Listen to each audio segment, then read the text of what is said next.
Salut Patrice. Salut Olivier. Comment ça va? Ça va super bien. Good. Très belle journée d'automne aujourd'hui. Beau soleil. Arrive de Laval sur la 50. C'est magnifique. Oui. On est toujours excités quand tu viens au bureau de Gatineau. Toujours, ça nous donne une petite énergie le matin. On se dit, ah, Patrice et des fois Sana, ils s'en viennent. Puis là, quand les portes ouvrent, on vous accueille à grands bras. Puis c'est Vraiment, ça fait plaisir. Puis je sens l'énergie. D'ailleurs, Olivier, pour la première fois que je t'ai rencontré, c'est tout de suite ce qui m'a marqué sur toi, c'est ton énergie qui est extraordinaire. Tu es contagieux. Tu as une réputation chez PMML à cause de ça. Puis je pense qu'il y a des journées que tu fais la différence dans un bureau. Mais tant mieux. Des fois, je sais quand être sérieux, puis je sais quand me faire du fun. Puis mon objectif, c'est avoir le mix des deux, mais... 95% fun, puis 5% sérieux. Ouais, c'est ça. Puis 100% sourire. Tant que tu as le sourire, tu as l'air d'avoir du fun. Mais en même temps, ça va bien tes choses. Fait que je suis très, très fier de le fait que tu sois chez PML, puis on a une belle fierté là-dedans. Merci beaucoup. Puis merci d'avoir accepté de faire le podcast avec nous. C'est notre deuxième podcast, fait qu'on est excités de t'avoir déjà un grand nom à notre deuxième podcast.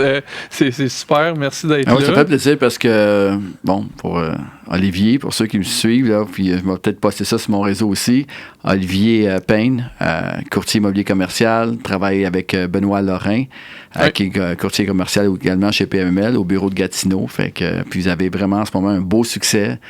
Dans les dernières semaines, en ce moment, on est à la mi-octobre.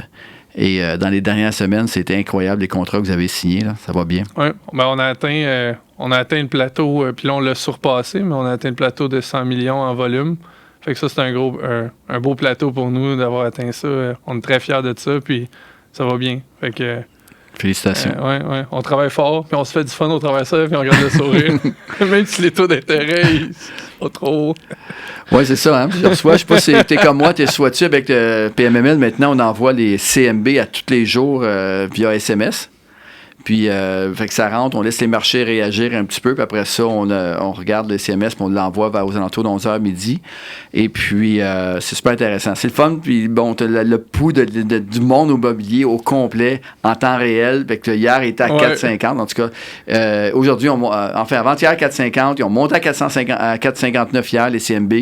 Donc, fait que là, je sais pas à quel moment qu'on va être dans ce podcast, quand ça va être diffusé. Mais c'est assez intéressant de recevoir ça en temps réel. Fait que j'invite tout le monde à aller s'inscrire là, sur pml.ca. Vous pouvez vous inscrire et recevoir ça tous les jours. C'est une notification qui est hyper pertinente. Puis à chaque fois, c'est drôle que tu dis ça parce qu'avant hier, ça l'a baissé, je pense. Là, ça l'a remonté hier, mais avant hier, ça avait baissé d'au moins 10 points. Oui. Puis, mais je me suis dit ce jour-là, hey, j'appelle tous les acheteurs de les CMB baissent. Let's go. On rentre des offres. Là, le lendemain, eux autres qui ont manqué mon appel, qui m'ont rappelé le lendemain, je dis laisse faire. Oublie ça. Ouais, en effet. Fait que tu ris, mais les gens réagissent vraiment à ça.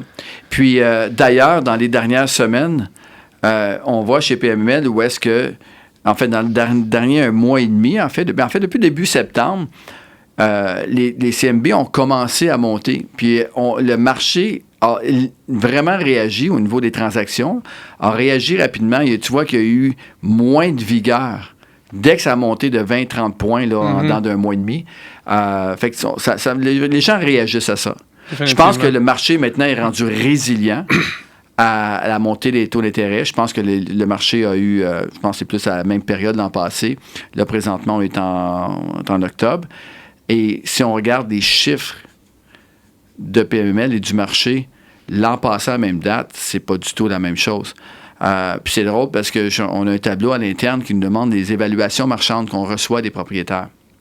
Et à la même période l'an passé, c'était tellement mort. Tout PML au complet, c'était à peu près 15-20 évaluations par semaine. Là, en ce moment, on varie entre 45 et 63 par semaine. Donc, pourtant, les taux sont plus hauts que les taux sont plus élevés que l'an passé à la même période. C'est juste que les gens ont comme avancé dans cette nouvelle réalité-là. Exact.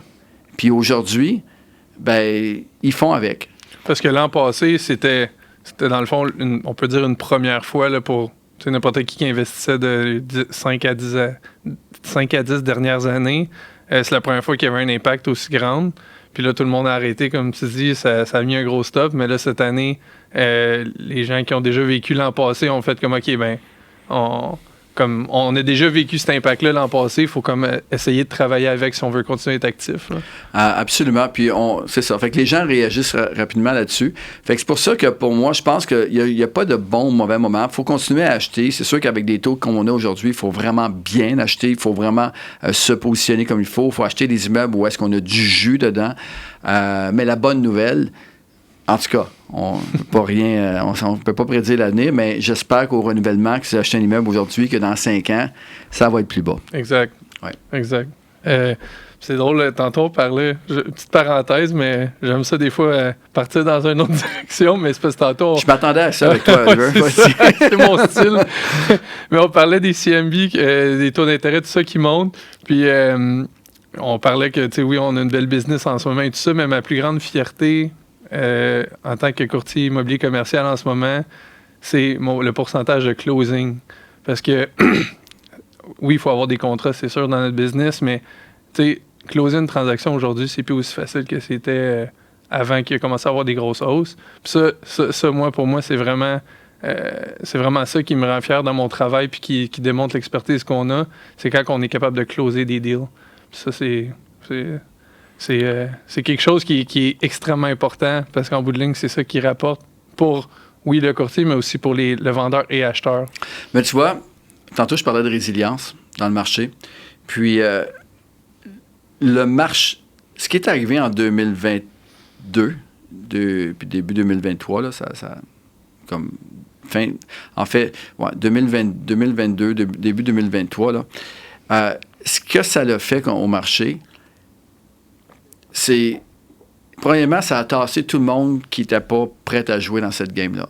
Fait que ça a nettoyé un petit peu, autant les acheteurs, OK?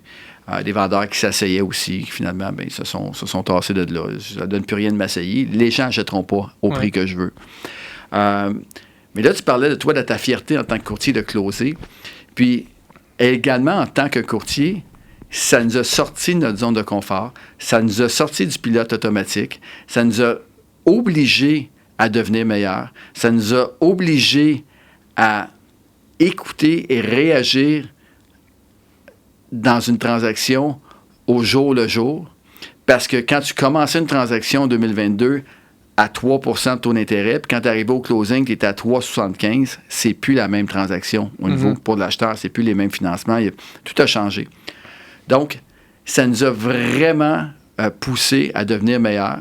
Puis quand tu parles de ton taux de closing, en effet, toi et Benoît, vous avez vraiment un beau taux de closing dans l'ensemble. On a un benchmark chez PMML, puis vous êtes bien sûr au-dessus de ça. Ouais. Mais c'est ça qui est le fun. Parce que là, toi, tu t'accomplis professionnellement. Puis en bout de ligne, ce qui est important, c'est le client. Puis le client, acheteur ou vendeur, ben ça prend un professionnel comme toi pour pouvoir passer à travers une transaction dans un marché tel quel. Ça prend quelqu'un pour trouver des solutions. Ça prend quelqu'un... tu sais, on parlait justement, on a des masterminds à tous les semaines, tous les courtiers ensemble, immobilier, hypothécaire et tout ça. Puis dans le courtage immobilier, cette semaine, je me rappelle au mastermind, il y a un courtier PMML qui mentionnait, tu sais, d'arriver et de prévoir, lui, il se mettait, en fait, c'est Patrick Beaulé, puis je sais qu'il y a plusieurs personnes qui le font, mais il se mettait un taux cap, que sa transaction, à partir de ce taux-là, va commencer à être en péril. Mm-hmm. Parce que, le financement demandé ne sera pas possible, et plusieurs raisons comme ça. Donc, en tant que courtier, quand tu commences à mettre ça maintenant dans tes paramètres de transaction et tu arrives à ce taux-là, fait que tu reçois ton CMB par PMML, tu vois, là, aujourd'hui, ça vient de monter 20 points, ma transaction est en péril, qu'est-ce que je peux faire? Donc, tu tombes en mode solution, tu deviens meilleur, tu appelles le vendeur, tu appelles l'acheteur, puis tu dis qu'est-ce qu'on peut faire comme solution? Est-ce qu'on peut travailler ensemble pour pouvoir créer de la valeur un petit peu encore plus dans l'immeuble pendant qu'on est en transaction pour pouvoir arriver à des meilleurs ratios à la fin? Donc, ça nous permet vraiment de créer de la valeur chez le client. Oui. Fait que c'est ça qui est important. Fait que ça nous a rendu vraiment meilleurs comme courtiers. Les courtiers qui sont là aujourd'hui, en 2023, en octobre 2023, c'est des courtiers qui sont forts. Oui. Des courtiers qui ont passé à travers les tempêtes. Parce qu'on dit souvent, il y a une phrase que un de mes mentors, Tony Robbins, dit, je ne sais pas si c'est lui qui l'a inventé, mais je sais qu'il le dit souvent, c'est good times create weak people. Weak people create bad times. Bad times create strong people. And strong people create good times. Et là, c'est une roue comme ça. Ouais. Fait qu'en ce moment, Oliver, you're a strong broker. OK? Parce qu'on a passé à travers un temps qui était bad. OK? Puis je te parle d'Oliver, mais je parle à tous les courtiers qui sont présentement chez PML, à tous les investisseurs qui ont continué d'avancer pendant cette période-là. Ces gens-là sont plus forts aujourd'hui. Donc, aujourd'hui, puis la preuve de ça, en octobre 2023, OK, malgré que les taux sont plus hauts qu'en octobre 2022, il y a 2 fois plus, 3 fois plus de monde sur le marché. Les gens sont rendus forts. Puis je peux confirmer ça par nos chiffres. Là, je ne donnerai pas les chiffres, mais je peux confirmer qu'on a plus de closing actuellement. On a eu plus de closing actuellement dans la situation du marché actuel qu'on en avait en même temps l'an passé. Fait que définitivement. c'est vraiment réel là, c'est vrai ce que tu dis, puis on a les chiffres pour le backer aussi. Là. Oui, on le voit sur le marché. Fait que les gens je parle d'une résilience de marché, c'est ce que je veux dire. Tous les intervenants, y compris les courtiers, les investisseurs, les acheteurs, les vendeurs, les gens de banque, tout le monde, les notaires. C'est pas simple pour personne présentement. Non, effectivement, puis on en est très fiers. Merci de ce partage-là. Je voulais embarquer dans quelques petites questions. J'en ai une que je trouve hyper pertinente. Oui.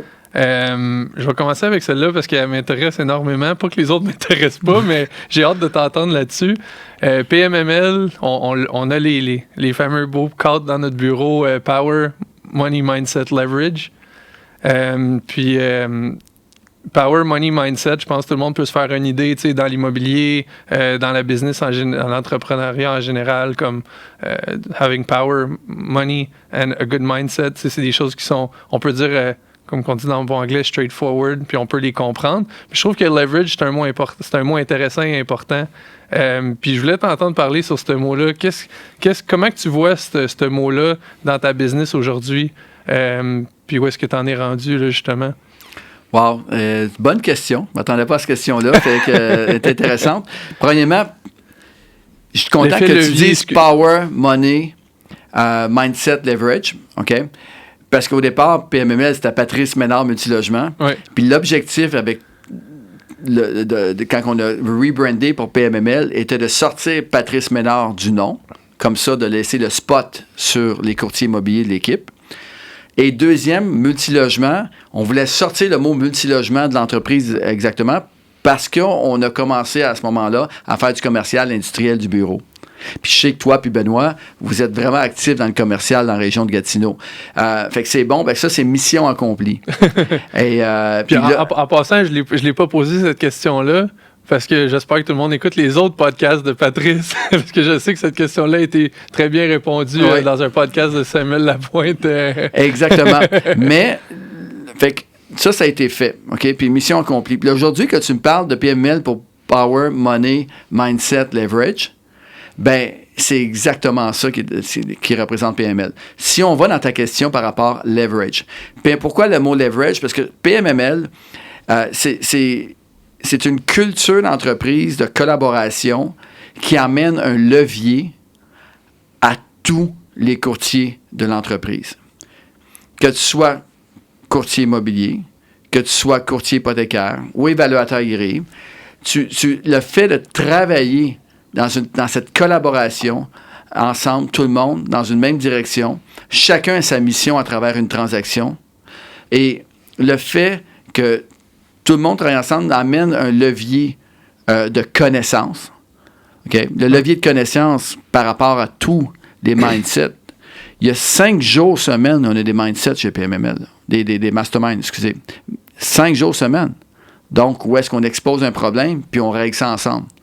Et ça crée une autre sorte de levier. Un levier où est-ce que quand tu te sens que tu es en gang, si tu veux, ou dans un groupe, ben tu te fais un sentiment d'appartenance incroyable qui arrive, où est-ce que chacun expose, comme tu serais dans une famille, d'ailleurs on a notre fameuse réunion de famille annuelle, tu exposes un problème, puis les autres t'aident à pouvoir sortir de là. Et ça, pour moi, c'est incroyable. Une autre façon qu'on pourrait parler de leverage, c'est la journée qu'un investisseur ou un vendeur engage un courtier PML. Fait que la journée que quelqu'un fait affaire avec Benoît et Olivier, ben il ne fait pas seulement affaire avec Benoît et Olivier. Le vendeur fait affaire avec la 60aine de courtiers immobiliers puis la 40aine de courtiers hypothécaires qui, eux autres, vont pousser l'immeuble à l'interne. Ils vont pousser parmi leurs clients. Et ça, c'est super important. Les gens sous-estiment ce pouvoir-là. Mm-hmm. Tu le sais, la semaine passée, on a fait un mastermind où est-ce qu'on est 60 courtiers ensemble, chacun expose un immeuble, et voici l'immeuble, voici le potentiel, voici mon défi dans cet immeuble-là, qui est un acheteur pour ça? Et là, les gens commencent à échanger, poser les bonnes questions. C'est pas un effet de leverage incroyable, ça? Oui, définitivement. Okay. En plus de ça, au niveau de leverage, on a les données. Personne n'a les données de marché, les données immobilières que PML a en ce moment. À tous les mois, PML achète toutes les transactions immobilières, tous les financements immobiliers au Québec commerciaux. Fait qu'à ce moment-là, ça nous donne un levier. Puis hier, j'étais justement avec quelqu'un qui regarde la possibilité de joindre PMML, un banquier, et puis qui veut venir dans le courtage hypothécaire. Et je fais la présentation pour le kit, puis là, on parle. Puis oui, j'ai rencontré tel client hier. J'ai été dîner avec tel client. Genre, oui, je l'ai dans le database, live avec lui. C'est quoi son nom? Parce qu'il m'a dit le nom d'entreprise, c'est quoi le nom du propriétaire? Boum, je le sors. Et là, le gars, là, il a capoté parce qu'il a vu tout ce qu'on avait comme information sur son client. Puis de l'information que lui-même n'a pas. Je pouvais dire, OK, c'est ton client, c'est un banquier. J'ai dit, il a financé avec telle banque cette année, telle banque, il a fait, le gars, il a un gros parc, il a financé 7 immeubles cette année, voici avec qui il a fait affaire. Puis ma question à la personne qui était devant moi, j'ai dit, est-ce que tu savais qu'il avait financé avec tous ces autres banquiers-là, à part toi? Puis il dit non. Ben, tu vois, ça, c'est une forme de leverage. La journée que tu te présentes devant quelqu'un, soit un investisseur, soit un client, puis que tu as tout ce qu'il fait, ouais. Ben, c'est une forme de levier extraordinaire. Ça te permet d'être meilleur avec cette personne, de donner une meilleure offre de service, puis de mieux comprendre ce qu'il fait. C'est toujours drôle, justement, c'est vrai, puis la base de données est puissante, puis quand on appelle un client, puis je leur dis, donc, vous avez telle propriété, un 6 logis là, un 12 logis là, puis j'ai vu aussi, vous avez refinancé en juillet 2021. Je voulais juste voir c'était quoi vos intentions cette année, peu importe. C'est drôle de voir leur réaction au téléphone. Souvent, il y a une petite pause où ils vont dire je suis pas sûr, je suis en train de penser, ou peu importe la réponse, mais comment t'as fait pour savoir tout ça? Ça me fait rire. Tu as un petit truc, Oliver, encore pire que ça pour le mettre à l'aise ou pas à l'aise? Ça m'est déjà arrivé un client qui commençait à me niaiser avec ça, puis comment ça que t'as ça, puis j'avais répondu au client en passant, je sais que tu étais marié en 3e noce en ce moment. Le client, il a tombé à terre. Parce que dans les actes de vente, c'est marqué, hein? Marié en 2e noce, ou première noce, ou 3e noce. On a tous les actes de vente de tous les investisseurs au Québec. Fait que, en tout cas, on ferme la parenthèse, on revient sur le mot leverage. Oui. Avec le banquier que je te disais j'avais présenté les données de tout son client qui avait été voir la veille, la beauté de PMML, c'est ça. C'est le levier de tous les courtiers ensemble. Parce que ce fameux client-là, j'avais toutes les infos, j'avais tout, mais je n'avais pas son numéro de téléphone. Fait qu'avec les gens passants, tu sais quoi son numéro de téléphone? Je l'ai rentré dans le database. Puis j'ai dit, ce qui va arriver si tu joins PMML, c'est que oui, toi, tu peux rentrer un numéro de téléphone que personne n'a. Mais pour chaque numéro de téléphone que tu rentres dans le système, tu as 100 autres courtiers qui rentrent des numéros de téléphone aussi. Fait que si tu es un donneur, c'est-à-dire que pour chaque chose que tu vas entrer dans le système comme information, tu as 100 autres personnes qui vont entrer que tu vas avoir accès. Fait que c'est impossible de répliquer ça. C'est impossible. N'importe qui peut acheter une database demain matin puis avoir ça en temps réel live. Le problème, c'est qu'après 1 mois, elle devient plus à jour. 2 mois, certainement plus. Et 3 mois, tu as perdu le contrôle. Et c'est ce qui coûte cher. Mais la journée que tu as 100 personnes qui la mettent à jour de façon constante, nous, on détecte une transaction de terrain. Au registre foncier, c'est une transaction de terrain. Mais toi, Olivier, ou Benoît, passe en auto, à Gatineau, c'est plein de nouveaux projets, voit un immeuble qui vient de se construire. Nous, dans notre système, il est enregistré comme une vente de terrain. Il n'y a pas d'autre enregistrement au registre foncier comme quoi qu'un immeuble vient d'être construit là, à part d'aller chercher les permis. C'est ce qu'on fait aussi. Mais toi, ton œil va dire, il y a 2 immeubles, il y a 3 immeubles qui se construisent ici, tu vas aller dans le système, tu vas aller rentrer. C'est un levier extraordinaire. Effectivement. Non, puis on le ressent aussi en tant que courtier live sur le terrain.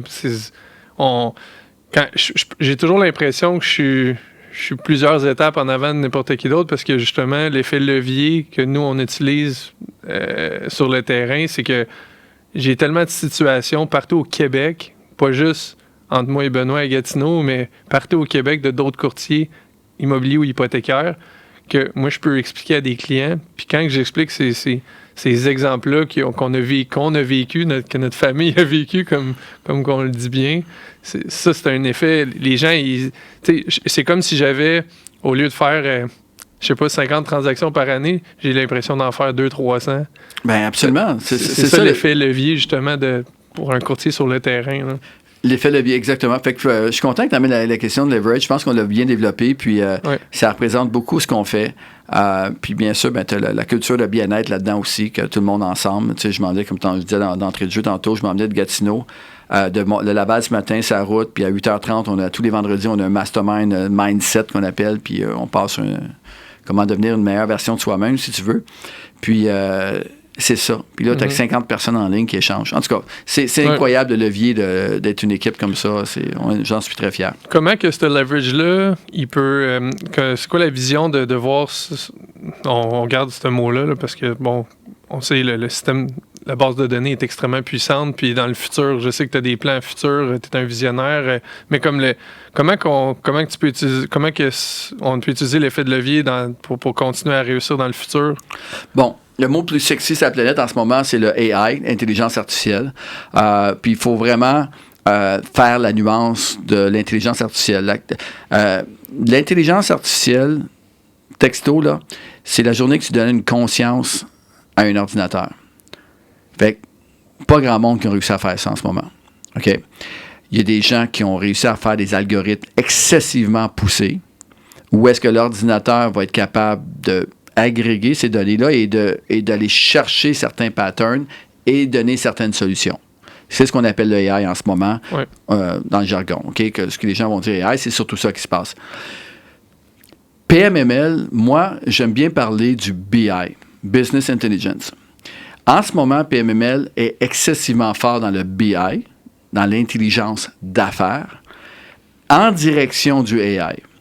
Puis j'étais à Toronto au mois de juin au Collision Conference. C'est la plus grosse conférence de technologie au Canada. Je m'en souviens quand tu es revenu, tu as dit que tu avais mal à la tête. J'avais littéralement mal à la tête. Écoute, c'est comme je suis parti là avec Gabriel, le directeur des opérations, les programmeurs de l'équipe. On est parti en gang, Sana, puis on échangeait tous les soirs. Puis écoute, on aime bien se remettre en question constamment. Mais c'est justement, on a tellement bien brainstormé, on est sorti de là. On s'est dit, guys, on est vraiment chanceux. Pourquoi? Parce que tout le monde parle d'intelligence artificielle et l'intelligence artificielle est aussi bonne que les données qu'il y a en arrière. La preuve, demande à ChatGPT qui a gagné la Coupe Stanley l'an passé. ChatGPT ne pourra pas te répondre parce qu'ils ont les données jusqu'en décembre ou maintenant, je pense, janvier 2022. OK? Donc, le database en arrière de ChatGPT n'est pas capable d'alimenter la réponse. PMML, nous, on a focusé dans les 15 dernières années sur le database. Et quand on est sorti de la Collision Conference, notre constat est on va continuer, on va faire un 10x sur notre database. Et non pas seulement de continuer à l'alimenter et de la grossir, parce qu'en ce moment, on utilise peut-être 10-15% des données qu'on a, mais on va surtout la structurer pour qu'elle puisse être en interaction avec un robot d'intelligence artificielle qu'on va plugger à l'intérieur de ça. Donc, au lieu de développer la technologie de l'intelligence artificielle, on va structurer et alimenter notre database qui est la plus puissante au Québec dans l'immobilier commercial, afin de prendre le robot qui aura la saveur du mois ou la saveur de l'année, on va le mettre dedans, et si 2 ans après, c'est un nouveau robot qui est encore plus fort, on va juste changer le robot, on va le remettre dedans, mais notre database va être super structuré pour ça. Fait que c'est un peu la vision qu'on a. Wow. Et ça va donner un autre leverage. Ça va donner la vitesse à un courtier qu'on n'aura jamais vu. La preuve de ça. On a un immeuble, un terrain, OK, qui est... tu sais, je mets les gens en contexte ici, là, OK? Ouais. PMML achète tous les financements commerciaux au Québec, OK? Et à un moment donné, on détecte un bridge. Fait que ça, c'est un des algorithmes qui n'a rien à voir avec l'intelligence artificielle. C'est l'intelligence humaine et l'intelligence d'affaires. On se rend compte que dans un champ, OK, dans la région de Lévis, un champ pas trop éloigné, mais quand même en proximité de Saint-Romuald, ouais. Il y a un bridge de 45 millions qui se met. Et là, il y a un bridge sur un terrain vide de 45 millions. Ça veut dire que quelqu'un a contracté une hypothèque pour pouvoir aller commencer à construire. Il n'y a pas de pancarte, il n'y a pas rien encore. Donc, l'intelligence d'affaires de PML, qui est extraordinaire, détecte ça. Dans le système, notre équipe de données, parce qu'on est l'équipe dans l'équipe administrative, on a des gens qui ont un poste d'intelligence d'affaires, ce qu'ils font, c'est qu'ils vont dire, OK, ce propriétaire-là vient de mettre un bridge de construction. Il va envoyer le lead à un courtier immobilier qui fait de la location pour vérifier, voir s'il n'y aura pas de la location commerciale en bas. Ouais. Il va envoyer le lead à un courtier immobilier, peut-être que pour rentrer en contact avec le propriétaire s'il a besoin, de locataire, mais aussi de revendre de projet. Il va envoyer le lead à un courtier hypothécaire pour lui dire en passant, il y a un bridge, est-ce que tu es capable de lui proposer un take-out SCHL? Fait que l'intelligence d'affaires est bonne, mais c'est toujours l'humain qui est en arrière qui fait des produits, qui fait les démarches. Le courtier immobilier prend le lead, appelle quelqu'un qui connaît, qui a un terrain juste à côté. Il dit, hey, moi je vais l'appeler Marc. Marc, savais-tu qu'il y a un bridge de 45 millions qui vient de se faire sur un terrain voisin de ton terrain? Est-ce que tu serais intéressé à vendre?